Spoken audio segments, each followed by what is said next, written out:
रैदास जी का ब्याह कर दिया। लोना देवी उनकी पत्नी का नाम था। कुछ समय बाद उनके एक पुत्र का भी जन्म हुआ। उनका नाम था विजयदास। पुत्र भी है रैदास जी के, ग्रस्त हैं रैदास जी, विरक्त संत नहीं है। संतान का भी जन्म हो गया। पिताजी ने सोचा विवाह हो जाएगा, अब ये दुनियादारी में अटक जाएगा, लेकिन उनपे तो प्रभु बड़े बलिहार थे। वो धर्म पत्नी ऐसी आई रैदास जी की, वो उनसे भी और एक कदम आगे। रैदास जी दिन को दिन कहें, रात को रात कहें, जैसे कहें ऐसे। अब अपनी पत्नी को भी गुरुदेव के आश्रित करवा दिया। अब हुआ क्या, पहले तो अकेले राम राम करते थे, अब अपनी घरवाली के संग बैठ के राम राम करते। अब सवेरे से रात तक राम राम राम राम राम। बालक हो गया, वो जरा सा बालक भी माँ बाप के संग बैठ के राम राम राम राम राम राम करता। अब तो पिताजी को लगाए तो भाग फूट गए मेरे, ये क्या हुआ। ये तो पहले एक से दुखी था, सवेरे तक राम राम, अब इसकी घरवाली और करती है, बच्चा और करता है।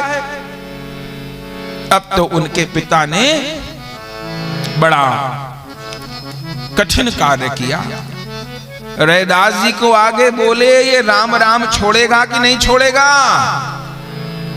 बाप की रोटियों पर पलता है, काम धंधा करता नहीं, तेरी शादी करवा दी। अब यहां तीनों बैठ के राम राम करते हो और मैं तुमको फ्री की रोटी खिलाऊंगा, ऐसा मैं नहीं हूं। बहुत बड़ा व्यापार है, व्यापार में मेरी सहायता कर तो सब तेरा है। और यहां दिन रात दिन बैठ करके राम राम करेगा तो यहां रोटी नहीं मिलेगी खाने को। उनकी मां ने तो बहुत रोका, पर वो नहीं माने। अब इन बातों को देख के लगता है संतों को इतना कष्ट है, पर यह भी प्रभु की कृपा ही है। अभी जो आगे आप लीलाएं सुनेंगे, उनके पिताजी न निकाले तो इतनी लीला ना हो उनके साथ में ठाकुर जी की। तो फिर भक्त के साथ जो हो रहा है वो मंगल ही हो रहा है, और संसार तो समझ पावे वो पक्का नहीं है। तो बहुत रोका माने, उनकी रोटी पानी बंद करवा दी। खुद पिता ने, किसी दुश्मन की बात नहीं सुना रहे, पिता ने रैदास जी के। फिर भी रैदास जी राम राम करते रहे। आपको सुन के बड़ा खराब लगेगा। एक ही बेटा, उसकी घरवाली और उसका बालक, तीनों को पिता ने घर से धक्का देके बाहर भगा। जिस बेटे को मिन्नत कर करके मांगा था कि बेटा हो जाए, बेटा हो जाए, रैदास जी के पिताजी ने तीनों को बाहर निकाल दिया। क्या सोच के कि जब सड़क पे घूमेगा ना, तब ख्याल आएगा पिता का। कहता है अब कैसे छूटे नाम रट लागी। वो जब रोटी नहीं मिलेगी, सबरी नाम रट छूट जाएगी इसकी, और फिर ये दुखी होके आएगा मेरे पास, तब मैं कहूंगा अब मेरी बात मान। तीनों को निकाल दिया। मां रोटी रह गई, पर वो क्या करती, उनकी सुनी नहीं। निकाल दिया और उनको 1 किलो आटा भी नहीं दिया, जबकि वो बहुत धनवान थे उनके पिताजी। कोई गरीब आदमी नहीं, बड़े धनवान थे। उनको ना 1 इंच रहने को जगह दी और ना उनको 1 चुटकी आटा दी। तीनों को बाहर निकाल दिया और कहा आज से तेरा मेरा कोई संबंध नहीं, मुझे ऐसा नालायक बेटा नहीं चाहिए। रैदास जी अपनी पत्नी के साथ में, बालक के साथ में, बालक को गोद में लेकर के घर से निकल गए। चलते जा रहे हैं, गंगा जी के किनारे एक जगह जाके बैठ गए। धर्म पत्नी ने पूछा, महाराज अब हम लोग कहां जाएंगे, अब हम लोग कहां रहेंगे, कैसे निर्वाह होगा। रैदास जी ने कहा, अरे देवी ये तो भगवान की बड़ी कृपा है। क्या कृपा है? बोले घर में जोर से कीर्तन नहीं कर पाते थे, धीरे धीरे कर पाते थे। अब पिताजी ने घर से बाहर निकाल दिया, और रोवो चीखो चिल्लावो कोई रुकावट नहीं। तो गंगा जी के किनारे ही कुछ दूरी पे एक पेड़ के नीचे अपना आसन लगाया, वहीं कोई चदरिया थी वो बिछा ली, और वहीं अपने पत्नी पुत्र के साथ में बैठ गए रैदास जी, और वही कीर्तन करने लगे।